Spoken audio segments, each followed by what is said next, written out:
El saludo cordial a los estudiantes del área de Ciencia y Tecnología.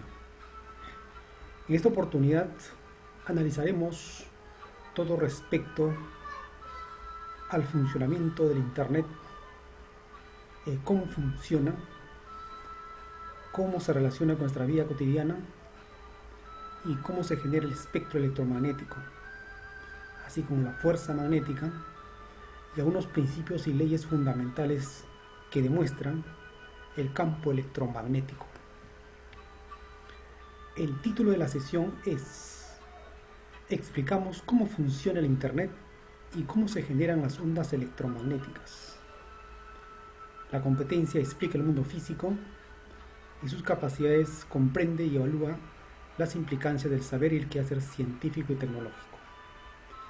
El desempeño del séptimo ciclo explica cualitativa y cuantitativamente que los flujos magnéticos variables en una espira conductora produce corriente eléctrica continua o alterna, siguiendo las leyes de la inducción electromagnética.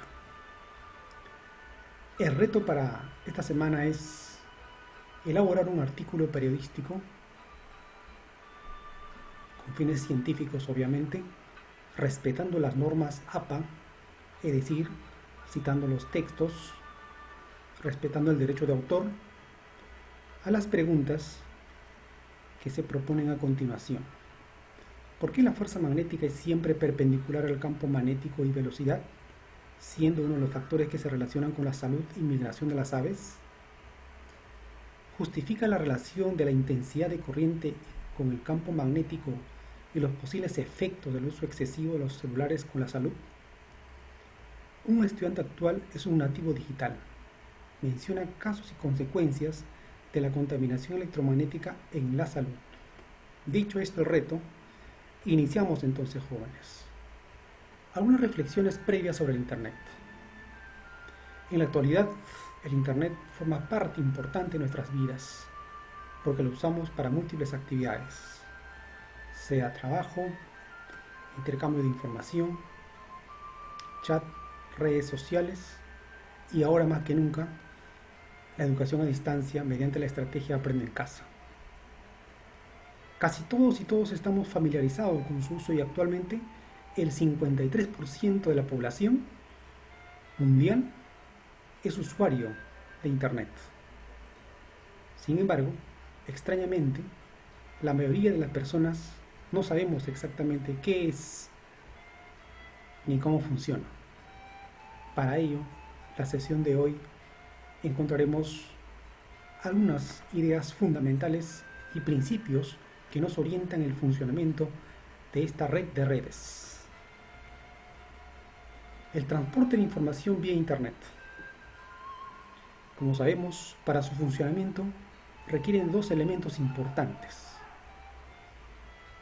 el hardware, la parte física, permite realizar conexiones entre ellas que facilitan el contacto, como cable, servidores, tablet, celulares, monitores, CPU, teclado, entre otros dispositivos accesorios a la parte física. El software permite codificar y decodificar. Pueden ser programas, navegadores, entre otros. En este caso también pueden ser programas.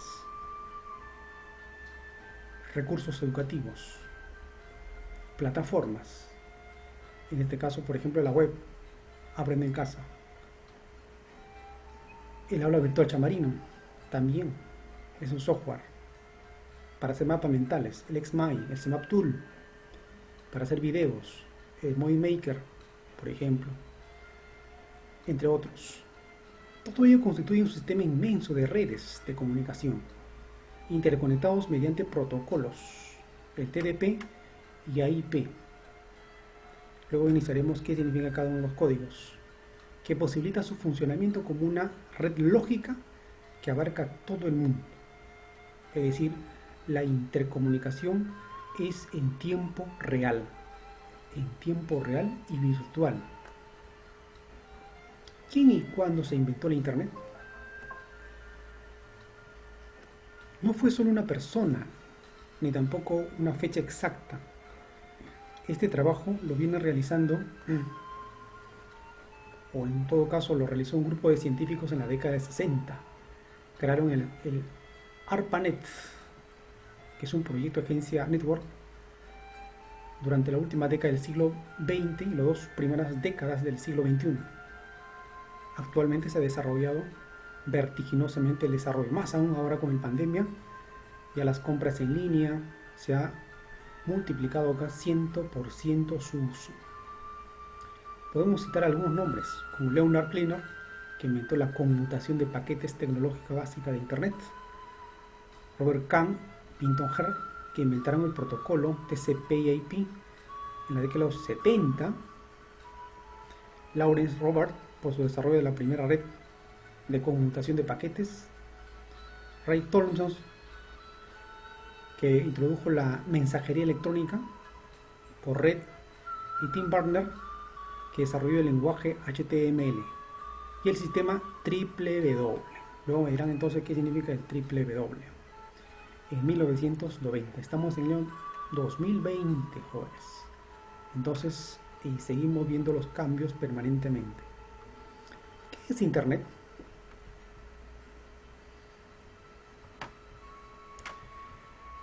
Bueno, es un conjunto descentralizado de redes de comunicación interconectados que utilizan la familia de protocolos, el famoso TCP y el IP, que distribuyen información mediante cables de redes, enlaces satelitales, cables submarinos y fibra óptica. ¿Y qué es el código IP? El significado de la sigla IP es Internet Protocol o Protocolo de Internet.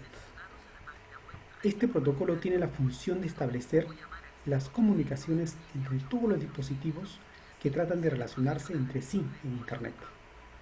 La dirección IP es como la matrícula de un carro o el número del DNI de una persona.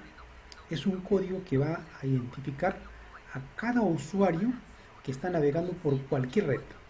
La dirección IP normalmente está formado por 4 bloques numéricos de hasta 3 cifras llamados octetos. Ahí tenemos, por ejemplo, ¿ves? Está en 4 bloques, 1, 2, 3 y 4 bloques. Y está llamado por los octetos. 3, 6, 8 números. Exactamente, esa es la dirección IP. Aquí, por ejemplo, encontramos con bastante claridad en 4 bloques, ¿ves? Exactamente, muy importantes. El ID de la red, el ID del host, ¿ya? Y el ID de la computadora personal. Entonces, cada uno de los 4 números del IP, que están separados por puntos, pueden tomar valores de 0 a 255 y tienen un significado específico. El primer número del IP identifica la red de Internet a la que pertenece la computadora. La segunda identifica la red de la computadora. El tercer número identifica la red más pequeña de las computadoras. Y el cuarto número identifica la propia computadora, es decir, el famoso host. Ahí está.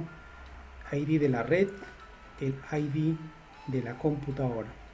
O sea, en otras palabras, si tú le das el ID de tu computadora, tranquilamente otra persona lo puede formatear tu computadora, un técnico especial lo puede incorporar a otros programas, lo puede colocar un antivirus, entre otros, solamente utilizando tu IP, es decir, básicamente el Internet protocolo de Internet.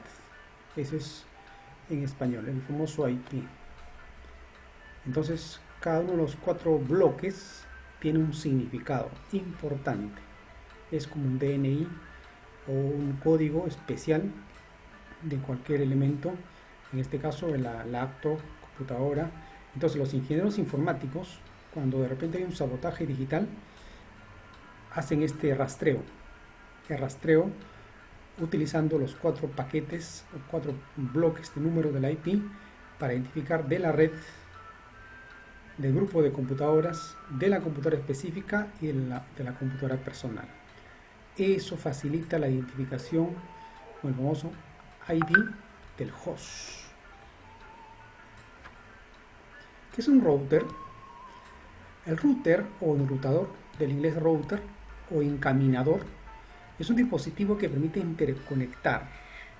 También se le conoce como módem, que tenemos en las casas algunos de los que tienen internet, que permiten interconectar las computadoras que funcionan en el marco de una red. Su función se encarga de establecer la ruta que destinará a cada paquete de datos dentro de una red informática. Es decir, aquí tenemos el router. Si es con cable, conexión con cable física, o si no, ahora se utiliza más conexión inalámbrica, lo que alguna vez Nikola Tesla soñó, tener la conexión inalámbrica.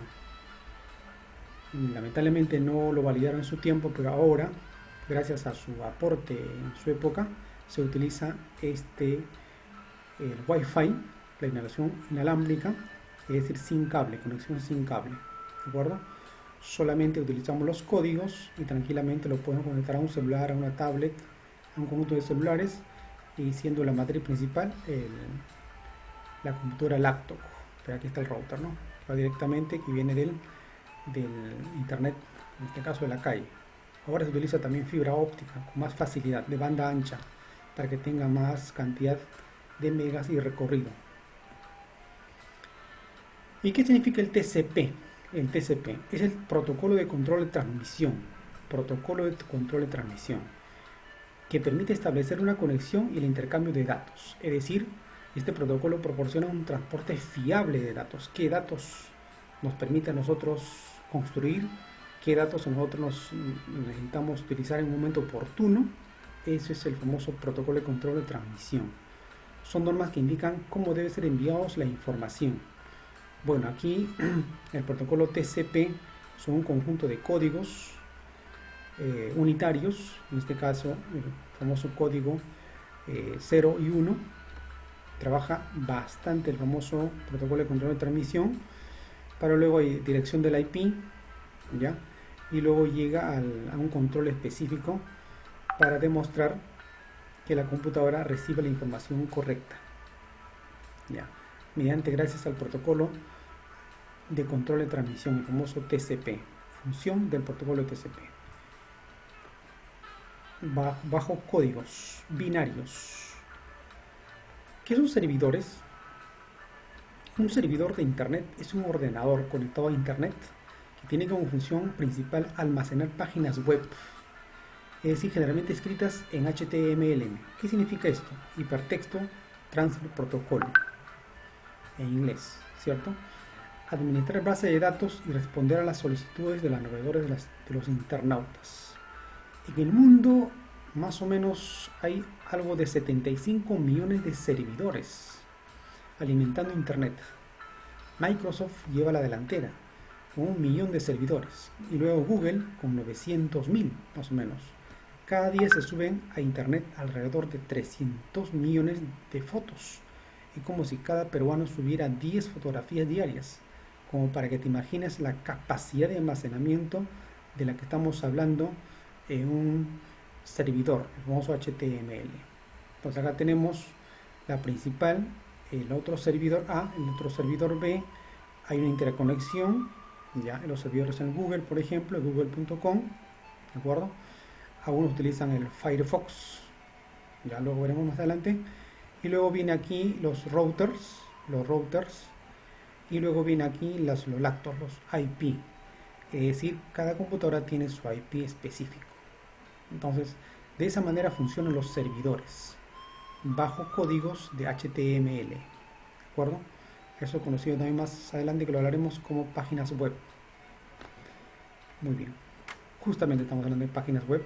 Ahí está, son tipos de archivos escritos en un lenguaje especial llamado HTML, o simplemente un lenguaje de marcas de hipertexto. Es decir, son sitios web que alojan un servidor web o host. Significa un lugar en el espacio digital, ¿ya? Por ejemplo, tengo mi página web, dice, ¿no? En valentinmonteblogs.com, por ejemplo, pero comienza con www, por ejemplo. Ese es mi host, y el espacio donde guarda la web se llama hosting. Es el lugar, y el hosting. En un solo hosting pueden estar alojados varias páginas web. Mediante un navegador es que se accede a la información que proporcionan las páginas. Un sitio web es un conjunto de páginas desarrolladas en un código HTML, hablamos del hipertexto, ¿ya?, relacionados a un dominio de Internet, el cual se puede visualizar en la World Wide Web. Es las siglas, la triple W. La triple W, World Wide Web. ¿De acuerdo? Entonces, esos son la denominación de las páginas web. ¿Y qué es un navegador? Es un software o programa utilizado para acceder a Internet. Es decir, cuando uno quiere hacer sus trabajos, pero también, reitero, respetando el derecho de autor, ¿correcto? Colocando las fuentes o recuperado de qué página, por ejemplo.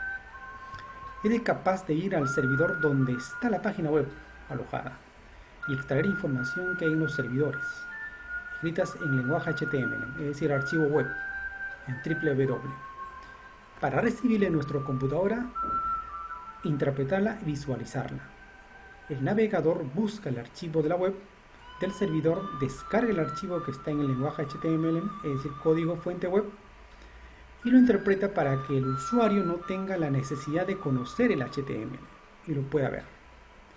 Un navegador te permite acceder a las páginas web y realizar actividades en ellas, tales como iniciar sesión, ver contenidos, multimedia, enlazar un sitio con otro, visitar una página desde otra, imprimir, enviar, recibir correos, entre otros. Los navegadores más usados son el Chrome, el Mozilla, el Firefox, el Microsoft Internet Explorer, Opera, Safari y Microsoft Edge. Entonces, esos son los navegadores más usados en el mundo. Obviamente hay más navegadores que puede, de acuerdo al país o de acuerdo al lugar, se va adecuando y de acuerdo a sus necesidades y a la velocidad también, ¿cierto? Muy bien. El espectro electromagnético que genera toda esta bondad del Internet. Estamos plagados de señales electromagnéticas, antenas. Hablábamos hace una clase anterior sobre la contaminación digital, ya, sobre los paneles que están construyéndose en otros lugares, y vemos que genera un espectro electromagnético, es decir, bajo las famosas ondas electromagnéticas. Como veremos ahí, por ejemplo, ya, longitud de onda en metros, comparación a longitud de onda con nombres comunes, las radiofrecuencias, infrarrojos, ultravioleta y rayo gamma. Lo que vemos nosotros es una pequeña porción de la luz blanca, o sea, llamada la luz visible. En esta posición, porque está el sol, vemos nosotros, pero no tenemos la capacidad de ver los infrarrojos, las radiofrecuencias, menos las ultravioletas y los rayos gamma, es decir, los rayos X, rayos X fuerte, por ejemplo. Entre ellos podemos ir nominando, ¿no?, tanto biológicamente. Por ejemplo, acá podemos el campo de fútbol, pelota, una comparación, ¿no?, ¿cierto? La pelota de tenis, un punto ortográfico, las células, las bacterias, ADN, ARN, mira, molécula de agua, se va empequeñeciendo cada vez más, ¿cierto? Y mientras la parte física, las fuentes, líneas eléctricas, torres de radio FM, las torres de telefonía móviles, hornos, microondas, estas ondas no podemos ver. Las ondas son largas, ¿correcto? Aquí el sol, a partir de ahí, arco en este caso de las soldaduras, el equipo de rayos X, la fuente de radiactividad, menos, cuando las frecuencias son menores. Entonces, esto es un espectro electromagnético que nosotros podemos comparar tanto en la parte biológica como en la parte física. Nuestra visión está en esta posición, en una pequeña porción del espectro electromagnético, la luz visible. Con un prisma se ve estos 7 colores, ¿cierto? Pero antes ni después nuestros ojos no pueden o no tienen la capacidad de identificar, y eso lo denominamos las ondas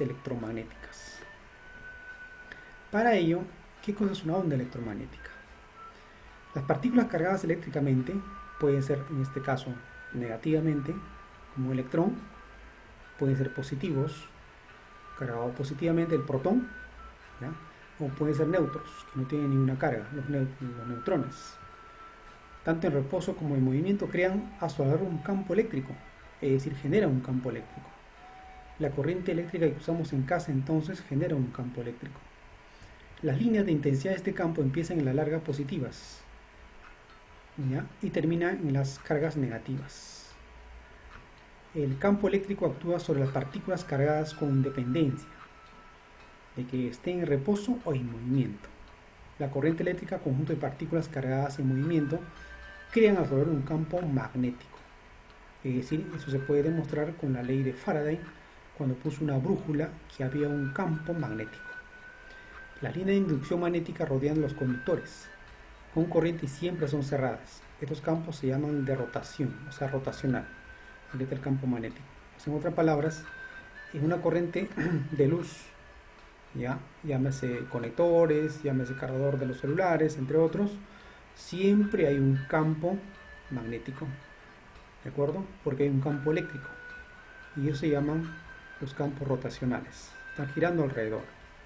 El campo magnético actúa sobre la corriente eléctrica, es cierto, es decir, únicamente sobre las partículas cargadas que se mueven, es decir, cuando está prendido hay un movimiento, cuando se apaga ya no está en movimiento.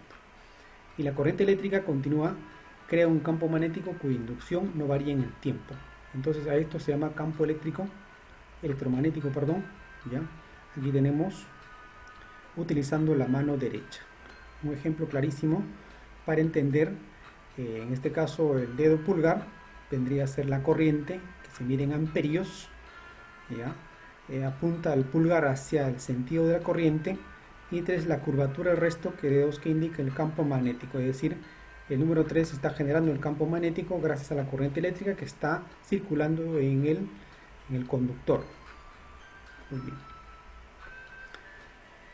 ¿Qué son campos eléctricos o campos magnéticos? Ya mencionamos hace un momento, pero está reforzado con la ley de Lorentz, ¿de acuerdo? Esta es la fuerza que se mide en newtons, la fuerza magnética que se mide en newtons. Q, la carga en partícula puede ser carga negativa, puede ser carga positiva, ¿ya? Se mide en coulombs, ¿de acuerdo? El campo magnético, ¿ya? El campo magnético puede denominarse como la letra H, o también lo pueden como la letra B, en amperes, metros, o también puede ser amperes sobre metros, o puede también denominarse en Tesla. Muy bien, luego tenemos el vector velocidad o partícula en metros por segundo, ¿ya? Y la permeabilidad en el vacío. Muy bien, que es una constante de 1,6 por 10 a la menos 6. Ojo, hay que recordar que 10 a la menos 6 es micro, ¿de acuerdo? Aquí lo estamos valorando en henries. Muy bien. Las ondas electromagnéticas. En el espacio que nos rodea, la carga abarca en este caso dos regiones importantes. Se produce un sistema de campos eléctricos y magnéticos perpendiculares entre sí, que varían periódicamente. Es decir, aquí tenemos el campo magnético, ya, en este caso pues el eje Y, el eje X, el eje Z, ¿de acuerdo?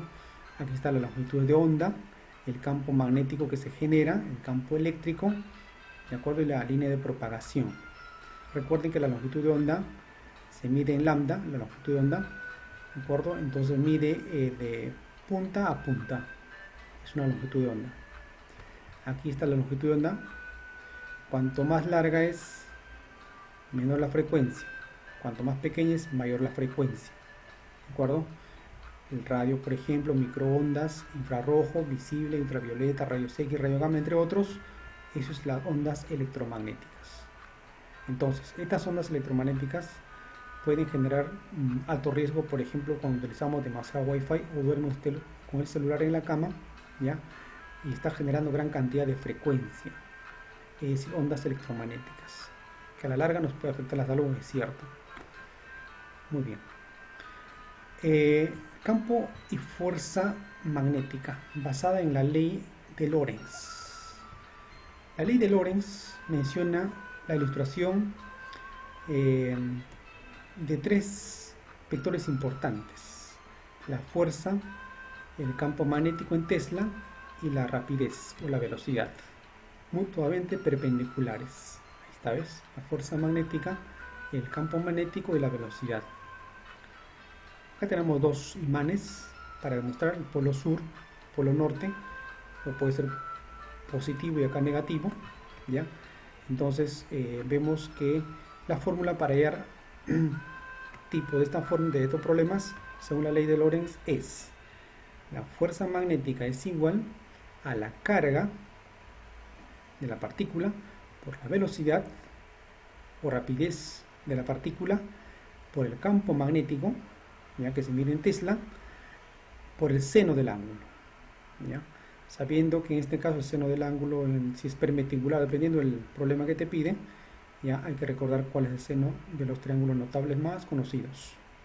Hay que recordar además la F equivale a fuerza magnética medida en Newton, la Q carga eléctrica que se mide en Coulomb, la velocidad metros sobre segundo, la B campo magnético medido en Tesla. Y microcoulomb, recuerda por favor, microcoulomb es 10 a la menos 6 coulomb, 10 a la menos 6 coulomb. Entonces, ahora veremos la aplicación un montón. La aplicación de este problema dice lo siguiente. Atención. Una partícula con una carga de más 3 microcoulomb, o sea, es un protón, se mueve con una rapidez de 4 por 10 a la 3 al cubo, metro por segundo, e ingresa perpendicularmente a un campo magnético de 2,5 por 10 a la menos 4 Tesla. Halle la fuerza magnética sobre la carga. Ahí tenemos la gráfica, ¿ya? Vamos analizando, a ver, analizando, jóvenes. La gráfica, la fuerza, dice que es perpendicular, ¿de acuerdo?, a la velocidad. Aquí está la carga eléctrica, que es más 3 microcoulomb. Microcoulomb equivale a 10 a la menos 6 coulomb. Este es el campo magnético, que mide 2,5 por 10 a la menos 4 Tesla. Y la fuerza magnética no sabemos. Acá tenemos la fórmula. A ver, intentaron. Muy bien. Resolución. Paso número 1. La carga es 3 por 10 a la menos 6 coulomb. Correcto. 3 por 10 a la menos 6. Recuerda que el microcoulomb es 3 a la menos 6, 10 a la menos 6 por la rapidez 4 por 10 al cubo por campo magnético 2,5 por 10 a la menos 4 por seno de 90, porque dice perpendicular. Recuerda que perpendicular es 90 grados. Muy bien. Segundo paso, multiplicando las bases, 12 por 10 a la menos 3 por 2,5 por 10 a la menos 4 por 1 es seno de 90, pues. ¿Correcto? Y obtenemos la respuesta 30, perdón, por 10 a la menos 7, reduciendo a la mínima expresión, sería 3,0 por 10 a la menos 6 newton. Eso sería la fuerza magnética, ya, que genera esta carga eléctrica de 3 microcoulomb, sabiendo con una rapidez de 4 por 10 al cubo metro por segundo y generando un campo magnético, ¿ya? Entonces esa es la fuerza que se genera gracias a la ley de Lorentz. Siguiente problema, jóvenes, un desafío. A ver, tenemos: ¿cuál es la fuerza sobre un electrón que se desplaza con una velocidad de 3 por 10 a la cuarta metro por segundo al ingresar a un campo magnético uniforme de 2 por 10 a la menos 2 Tesla, si forma 30 grados con sus líneas de inducción? Ahí está la gráfica.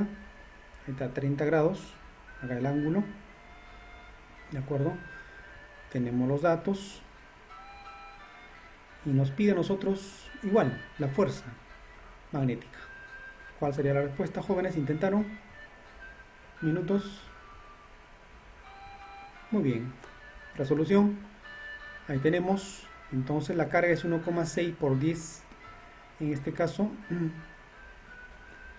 tenemos la carga.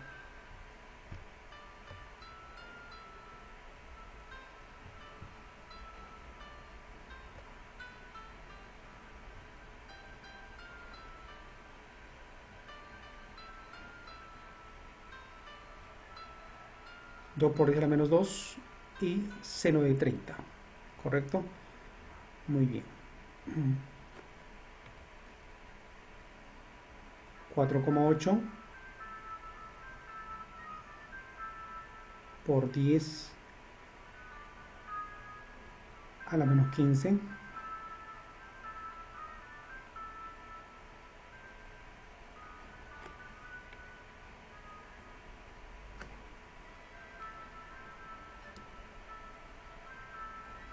...4,8 por 10 a la menos 17 newton. Se eliminan 2 y 2, ¿cierto? Muy bien.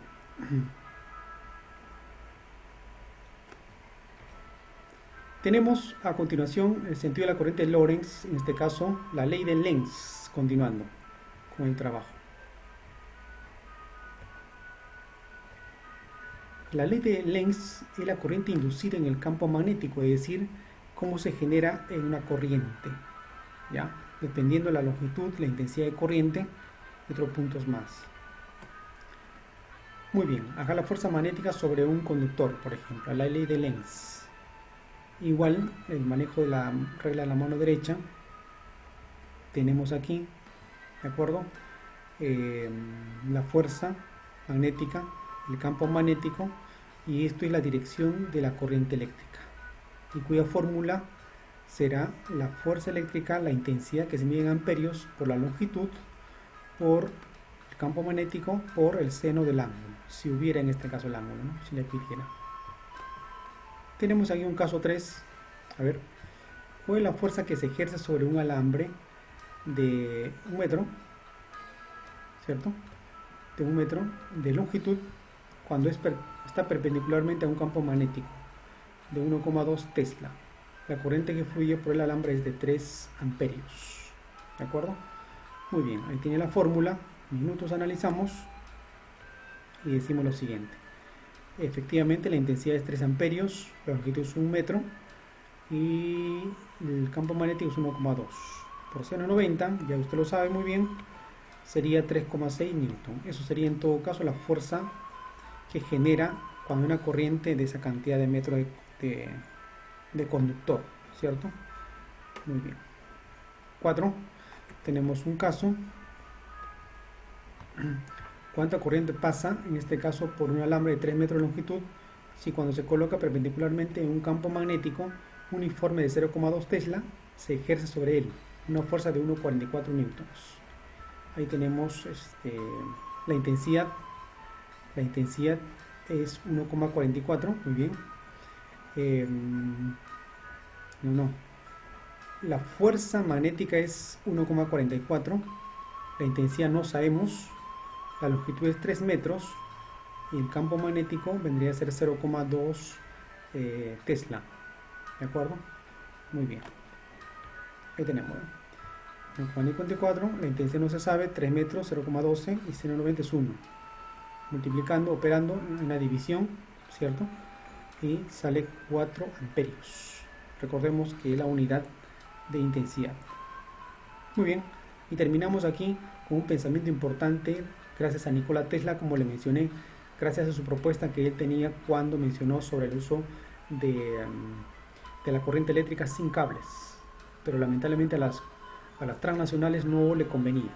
La corriente alterna, especialmente de alta frecuencia, pasa con sorprendente libertad, incluso a través de gases ligeramente enrarecidos. Nikola, eso se refería sobre Wi-Fi, ¿de acuerdo? Entonces el motor que generaba la corriente alterna fue propuesta de él. Gracias a él tenemos la corriente eléctrica actualmente en nuestros momentos para trabajar respecto a lo que es la energía.